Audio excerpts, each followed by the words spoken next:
Peu avant le début de la deuxième réunion interinstitutionnelle, c'est mardi 16 décembre 2025, le gouverneur du Congo central, Grace Bilolo, fait son entrée à l'Assemblée provinciale, accueilli par les bureaux de l'Assemblée provinciale. Un geste fort, hautement symbolique, la poignée de main entre le gouverneur et le président de l'Assemblée provinciale, Swami Mpaka Victor. Une image qui traduit la volonté affichée des deux autorités de privilégier la concertation et l'apaisement malgré les divergences institutionnelles. Autour de la table, les membres du bureau de l'Assemblée provinciale conduit par son président Victor Swami Mpaka et le gouvernement provincial amené par les gouverneurs Grace Bilolo.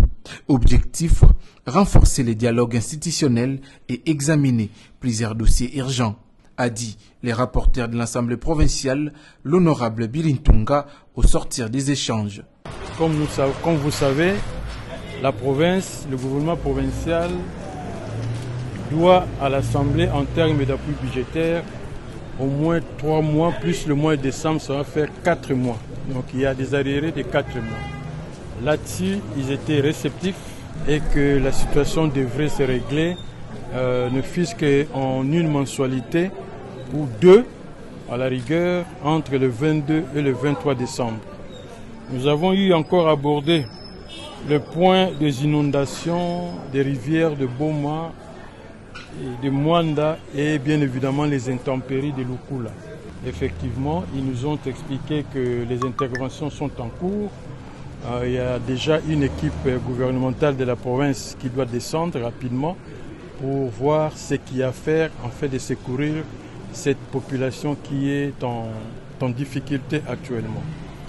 Et puis le troisième point, c'est le point concernant la collaboration entre les deux institutions. C'est tout à fait normal. De petites distensions, si vous voulez, je peux dire de petites divergences entre deux institutions ne manquent pas.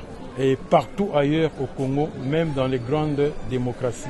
Ce que j'ai aimé, c'est la pugnacité et la détermination de l'équipe du bureau à poser des problèmes au gouvernement provincial. Et ce que j'ai aimé aussi en face après, c'est cette faculté de réceptivité et de compréhension de la part du gouvernement provincial. Et je peux vous dire que nous avons chuté en douceur. Concernant l'édit budgétaire 2026, rejeté par l'Assemblée provinciale, mais promulgué par le gouvernement, les rapporteurs restent prudents et annoncent une prise de position au moment opportun. Je ne veux pas que l'Assemblée joue au jeu du tac au tac avec le gouvernement provincial. La preuve, ce point, nous ne l'avons pas abordé aujourd'hui. Débuté à 12h30, la deuxième réunion interinstitutionnelle s'est achevée en 15h45.